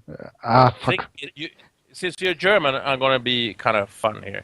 You could actually compare DreamHack HQ to the general staff, because DreamHack is actually very much organized as an army. We have a general, we have a general staff, and then we have colonels, and underneath them, lieutenants, and then we have the foot soldiers. So that's how it works. So I the think planning takes part in the general staff, as it were, at DreamHack HQ. But everybody has a really good working relationship with the different teams. I don't know if that's an answer to your question. I think Robert. I think he's wondering how does one get from that volunteer status to, how do you decide that somebody's going to be at a point where you're going to bring them on staff now? Because I imagine most of those 12 people you have, they probably started as volunteers too at some point. Some of them did. Exactly. Yeah. So I would say to Dickhead like or whatever his name is. Yeah, it's like a plan school. There's no formula. There's no sure thing. It's like you see a gem and then you pick them up, kind of. And it has to work, because at DreamHack HQ, everybody who works there are, fucking loons. It's the most unnormal workplace in the universe. Imagine a dysfunctional Sicilian family dinner, and that's Monday to Friday. People are shouting and calling each other names, but everybody is driven by passion and a want to excel, and we want to fucking entertain. That's what drives us. So if you find some guy that's one of the volunteers or girl that's just doing a kick-ass job, really has been at 3 or 4 DreamHacks in a row helping out, and that's a lot of times. And we have a position that we need to fill. Right. Then we hire within the organization first, kind of. All right, thanks. All right, Carl. We're gonna. We just got trolled. Yeah, exactly. Thanks, buddy. And Carl, for not by fuck's him, sake, not by Carl. Reading the chats is horrible. Yeah, exactly. Yeah, the chat's going crazy right now. Yeah, ignore chat. Thanks for your call. Thanks for your call, bud. Oh, is it Twitch cancer? I have to say, I was very unprofessional in that last call, and I just want to qualify that it wasn't anything he said that made me laugh. It was his picture that made me laugh. Well, that has to be one of the funniest pictures I've ever seen. I explained it to the viewers. Yeah. Okay. Kingfish. I got another question. I was able to keep it throughout this whole mess, unless you got something. We got a bunch of callers, so let me just. Okay, callers, let's go. Well, yeah, this wouldn't be anything to do with James Too Good Harding at all, would it? This hasn't got his stamp of childishness on it. No, not at all. Is he in here? I don't even see him. I don't know. Probably not. We've asked him to come on the show like 12 times. Yeah, I'll get him on. Don't worry. It's a scheduling issue. That's the problem. We have to figure it out. But Kingfish is not around, so we got a bunch of people. So Adeland. That sounds like a Swedish name. Hellspawn too. Hellspawn supposed to be on sometime soon. Oh, it's Hellspawn. He's back from UK, London. We sent some people to London today. You did? Poor bastards. I don't know why, and then they were just over there. They went this morning and are back this evening, so I don't know why. Hey, Adel, you there? Yeah. Hey, bud. I have a question for Rob. Mm-hmm. But Robert. Yes. Yep, shoot. Go for it. Okay. You there? You lose him? He's a regular, so I know he's not sign language, maybe? Oh, I think we lost him. Yeah. See if we can get it back. Actually, is he still here? Nope. All right, well, we'll come back to him. Okay. We'll come back to him. Let's see. Alan's got a question. Our good writer at Mobifier. Actually, he does more than write at Mobifier now, right? Oh, yeah. He does a lot. He does his own blog. He's helped me with other things. Good guy. Alan, gosh, what is this? Nobody's answering. Everybody's adding me, but not answering their calls. Jeez. Hey. There he is. Hey, Alan, what's up? I don't have headphones. Let me mute the stream. Okay. So yeah. How you guys doing? Good. Hi, Al. Good. Basically, I kind of wanted to talk about what you guys were talking about with the whole, bringing in more money into the scene. I feel like we're reaching a point where things are getting devalued to the point where we can't really reach that many more people, and we don't have the clout that we had maybe a year ago to bring more money in. I mean, you see viewership numbers shrinking. I mean, they are shrinking. There's evidence. Yes, they are. You're talking about total esports, or are you just talking about a I'm talking specific? about StarCraft. Yeah, StarCraft. Because look at NASL this past weekend. They probably did 20K less than they did last season finals. Yeah. I don't think IPL SC2 was that great either. So there's evidence out there that SC2 numbers are shrinking. Yeah. They're still around. I think they're just redirecting. People are just redirecting to other options. There's specific reasons for that as well. It's called March 12th, 2013. Mm-hmm. But, okay, now, if you go on Twitch right now, you can look at Heart of the Swarm streams going on. And it's not like, Joe Schmo streaming. It's the Muslim. It's, it's popular streamers that did really well at the beginning of StarCraft 2. They're not doing that well streaming Heart of the Swarm.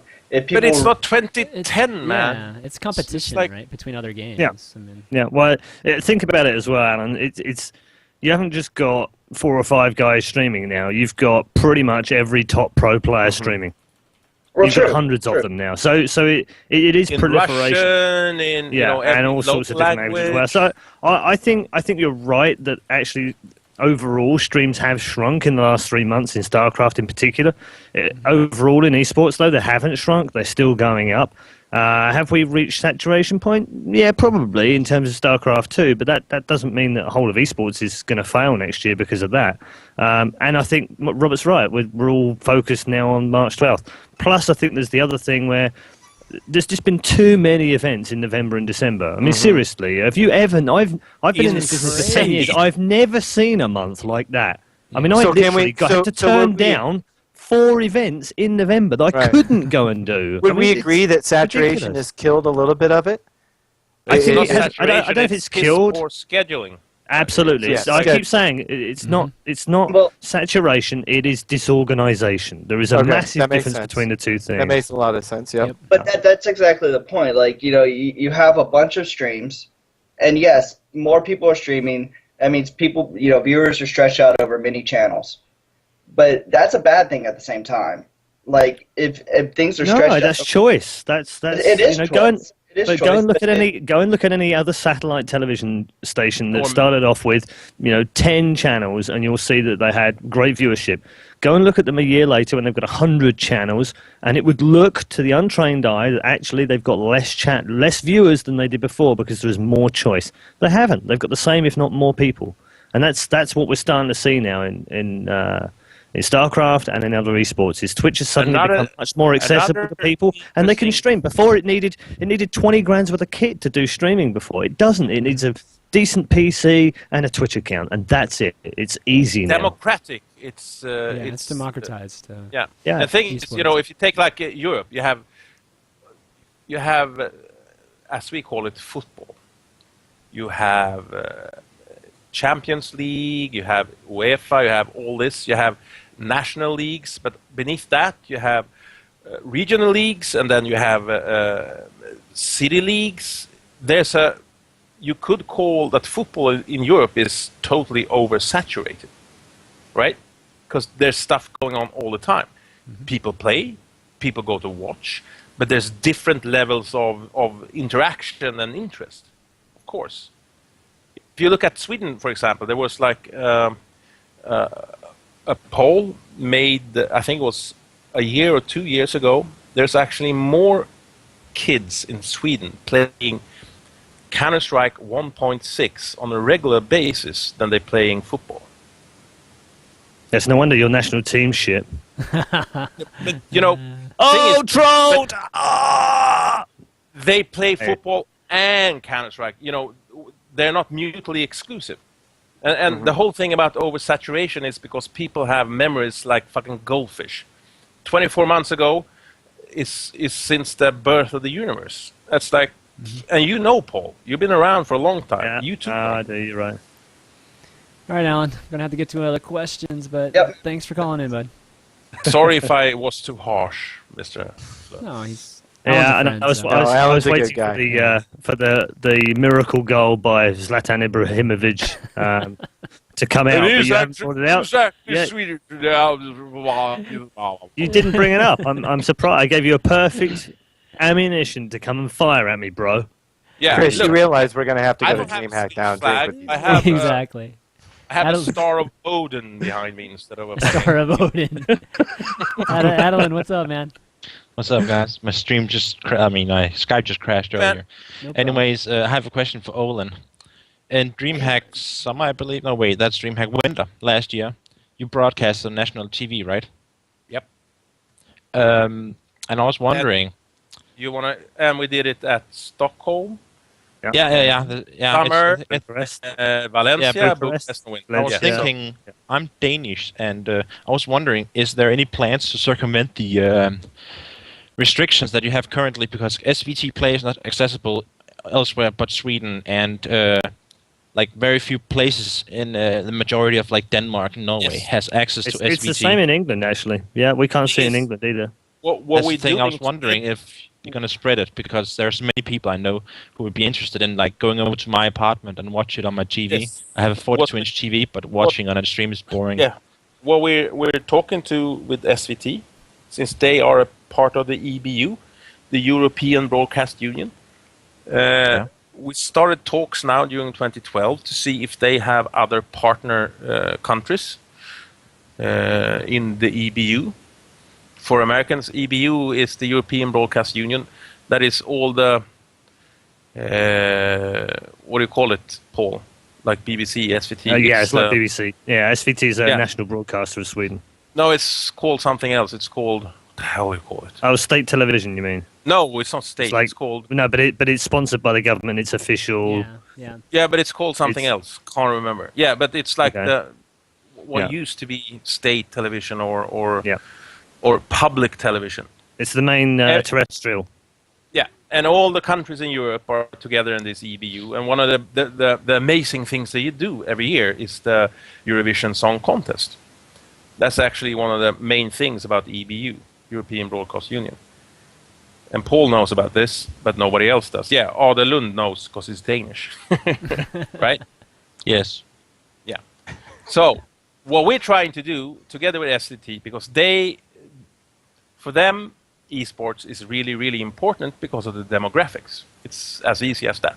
Because they see a dangerous drop in viewership from youth, and their charter as SVT is to broadcast television to everybody in Sweden. But if they miss a big and major segment of the Swedish population, they're not fulfilling the charter. So they have to go with the flow, as it were. And there's a lot of other countries in Europe that are on the same, demographic level, where people, they don't watch TV anymore. They watch, if they watch TV, they watch like SVT Play or BBC Play or something. If they want to watch TV, when they themselves want to do it. Yeah, I know you mean that streaming is the future, but I was thinking like accessing the DreamHack through nationally broadcast TV for the novelty of it, basically. You should be able to do it from Denmark. SVT 24 should be accessible from Denmark, right? And SVT 2. Well, it's blocked in where I live, on Fyn. Really? Yeah. Yeah, it's because it's digital. It's not analog anymore. Yeah, it's digital. That's why. Yeah, but that's why we. I had it on that. analog, like years ago. But everything is digital in Europe now. So, but that's So EBU is the way forward as we see it, in order to spread the gospel about esports in Europe. All right, buddy. We're gonna have to move on. But thanks for the question, Adel. Okay. Thank you, man. Yep. Thanks. Thanks. Hugelide. What? Oh, and by the way, don't ask me to repeat anything that Robert has taught me in Swedish. It's bound to be rude. It's not. That's how it Starts always with is, an man. F. Yeah. He's been teaching me Swedish at these events, and I'm not convinced that they are clean. Thing is, everything I say is straight out of Beowulf. So I don't think Din Javla Slaptask was out of that. yes. It is. All right, John, you got another question out there? This is probably the last one. Oh, Timmy. This has been asked Well, before, Sweet but to enjoy that one anyway. I guess it shouldn't take too long. But they're asking Asenkush, I think is his name, and I'm probably saying that wrong. But what do you guys foresee the StarCraft scene, StarCraft 2 scene to be in 2013? Do you think there will be a resurgence of what we saw the first couple of years with the release of HOTS? So basically, do you guys think HOTS is going to bring some of those numbers up that we know are more spread out at this point? And I think actually it's going to spread them out even more, because now you're going to have people still playing the first, and now we've got people playing HOTS. I think it's going to be a mess for a little bit. But what are you guys' thoughts on what HOTS will do to StarCraft 2? Sure. I think the past 24 months when it comes to StarCraft 2 has been like, before the fall. Everybody's been in Eden and walking around naked. This year, they ate the forbidden fruit. And next year is going to be, even worse. They're going to be expelled from Eden. So, are you telling us to go and get 2, banelings and 2 battle cruisers and build a fucking boat? Thing is, it's gonna be even more awesome and better, but it's gonna be even worse. We're gonna see more of a Darwinian, selection process where some streams and tournaments are gonna be, survive, and some will not because of. And it's just the way it is. It's going to contract, basically, is what you're saying. So we had a grace period, basically, the past 2 years, I think. Now it's going to be in the the cold, harsh reality as of March, or after New Year's, 2013, 2014, even more so. Right. That's a positive note. Yeah. Yeah, I mean, I think... I don't think there's going to be that much of fragmentation, John, as I originally thought when it comes to Wings of Liberty and HOTS. I think everybody's just going to switch, all at once. More or less. Well, I mean, as long as the organizers switch, people are going to have to. Not people that want to compete at a level at which they want to make money. Oh. I mean, obviously, there's still going to be people playing, the other version, but... Yeah. All right, well... It's going to be like the Chinese say. It's going to be it's going to be interesting. Okay. There's one more question. This guy's asked it 10 times, so I want to ask it. So if you can. WCG was the flagman, is what he puts. It has the games, the same games that DreamHack does. Used to be. Right. It has national pride. Why did it die? Because it didn't die. It's still going on. It was on True, but I think in the sense that it's not the same prestige. Although I was going to say it's lost prestigiousness, sure, but it isn't dead. So let's just make sure we're clear on that. Right. I think monoculture. It's a monoculture. It's a Samsung marketing vehicle solely. Yeah, I mean, if you look at it in a cold light of day, it is Samsung's thing, and they're alleged to have put in over $100 million to that tournament over the last 11, 12 years, which is an awful lot of investment for not a lot of return, I would imagine. I'd imagine for a long time until probably, 2008, they were probably okay with throwing money at it because it was a loss leader and it didn't really matter. Their brand recognition and exposure through gaming has been enormous over those first 8 years, and you look at their proliferation through technology now, it's been massive. So that's worked. But for the last 3 or 4 years, since we've been in recession globally, I would imagine they got a bit fed up with losing money through WCG. I know that they took on partners that they perhaps didn't really want to take on. I know that they accepted bids from places that wanted a host that were willing to pay for it rather than them paying to go to somewhere. I know that they hosted it in Korea last year because of funds.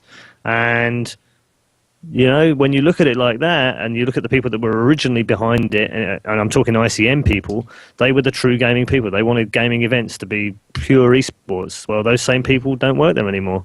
It's going to turn into much more of a marketing initiative, and you can't really blame Samsung for wanting to get value for money out of it. But to us as esports purists, it looks like it's dead. It looks like it's not as good as it used to be or has the prestige attached to it. But who knows? Who knows where it is sad. It has this. It's like it's like, oh, Elvis before he became fat. He was great. Yeah. Are you saying that WCG is on the toilet eating a hamburger right now? Having a Disgusting. Fall over. coronary. Okay. It's a bad thought. Good analogy. Elvis on the toilet. All right, guys. That's a good. Okay, I think well, that's a good spot Elvis to end. has left the building. I think that's a good spot to end the questions. So why don't we go into shout outs and thank yous and call it a day. Robert, you got any shout outs or thank yous you want to do? First and foremost, I want to have a huge shout out to everybody who tuned in and came and visited and participated with DreamHack during 2012. Thing is, what we do is for you guys. Nobody else. It's not for us. It's not for sponsors. It's for you guys. Mm-hmm. And then, of course, my beautiful team at the headquarters at DreamHack, Greycarn, Hellspawn, Lindmark, Senok, the amazing video guy, everybody. I love you like the children I actually have. And then, of course, DreamHack crew. Or that you actually know of. Yes, I have net 4 kids. Gross, I have.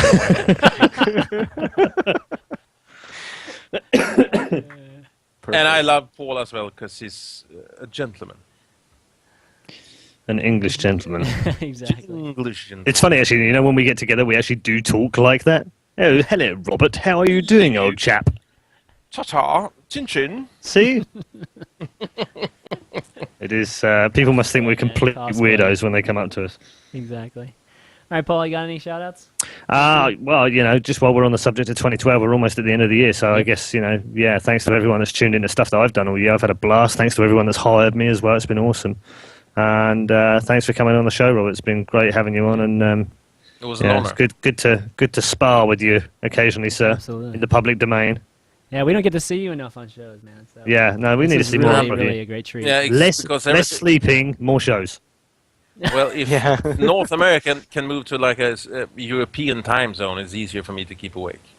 Right. Otherwise, I just have to come on, climb the ladder every time. It's cool. It's good. It's the perfect time. And my final shout out is actually to you guys, actually, Chris and John, for inviting me to come on the show. So it's a real pleasure to be here. So thanks. It's been great. A bright new future for Paul Challoner. ESL next year all the way. Oh no, hang on. You've bought my contract, right? Yep. So breaking news: Paul's been traded to. They tell me nothing. DreamHack.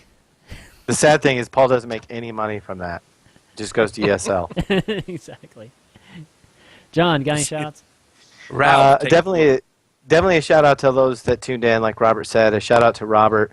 For those that came over from the Too Good show, we appreciate it. Hopefully you got something out of the last. The good things I hear. Make it a regular thing. When you're done with Too Good, come over here, man. Yeah. And I forgot. Hi, all goodlings. I love you. Good. Actually, can we just make a deal right here, you and I, Robert? Okay. Yep. Sure. We're going to say that we're going to get Mr. Too Good, Mr. James Too Good Harding. We're going to get him on climbing the ladder before too long, right? And if he doesn't agree to come on, he never gets hired for a DreamHack event ever again. Thing is, I like that. You good with that? All right, I like the He never get. The thing is, you can't keep him out. He always pops up. Yeah, he'll find a way to be there. He does. He even looks smarter than I did. The elf on the shelf. He was really smart, wasn't he? Yes. He even had a waistcoat on. Yes, and I actually felt underdressed in James's presence for the first time in my entire life. Although I have to say, it did look this evening, as well as getting out of the shower, it looked like he draped his girlfriend's hair over the front of his face. Oh shit. It was more of a like Oxford Don on the bend kind of thing. Anyway, back to that. I really do thank James for sending the viewers over here. It's good to share. This is exactly what will help grow esports is people sharing resources and ideas. And again, like Robert said, it's we do this. I mean, I don't think anyone in this channel does this to be cool. Yeah. I don't. I'm not here to look cool. I do this for the people that are watching and to help grow esports. And it's good for this kind of stuff to continue to happen. So that's my shout out. Yeah, and I'll just kind of finish it off by, again, thanking the three of you guys. Obviously Paul and John, we're going to have some good times in the coming year, so I'm looking forward to it. And Robert, always welcome to be on the show, man, whenever you want. And Just give me a call, man. Yeah, definitely. And, I want to thank the viewers, too. And, it's almost been a year now. I think, I've got some plans to do something for a year with Pro Corner. But it's almost been a year that I've been doing these shows. So 2012 has been, just a lot of fun. And hopefully you've enjoyed a lot of these broadcasts and shows I've been doing over the last year. And I'll continue to do it because all these things are for you guys. I mean, I literally make no money from these things. So it's to offer you guys and really trying to help the community and help the industry. And I will continue to do that in the future. But next week, we're not going to have any guests next week. So what we're going to do is we're going to pull on our other co-host, Mark, for us and have him talk about the quant enclosure and, really just have it be kind of a little bit of a case study, because Mark, is kind of known for coming on the show. I mean, just all the episodes really talking about the warnings and a lot of the cautionary tales of owning a team, right? And just how hard it is and that sort of thing. And I think it would be, I don't want to say complete conclusion to the lesson, but it would be great to have him, give insight on just kind of what happened at the end too. So that's what we're going to do. And John, I think you might have something to talk about too, I think next week. And in my case, it's, me leaving CSN might not be a story to a lot of people, but a little bit about just the business side of things and how difficult it is in this industry to, well, one, to pay people. I mean, as Robert said, you have 500 volunteers. I mean, we wish we could pay them all some way. But even though they're volunteers, we have to feed them, we have to house them. There's... That's true. Yeah, there's a lot to it. Really. I mean, but again, there's so many things in the business side of esports, and I've fallen prey to letting my passion get way ahead of my, what I should have been thinking business wise. And I know Paul's been in the same boat. We've done a lot of things for free, or people stop paying us. Oh yeah. And we continue to do it because we believe in it in the end. But there's lessons to be learned there. I mean, there's a lot of people that do a lot of good things, and they should get paid for them. Yeah, so, absolutely. Anyway. But, all right, guys. Well, that's going to be it for Climbing the Ladder this week. We'll see you next time. Peace. Swedish. God jul. Gott nytt år.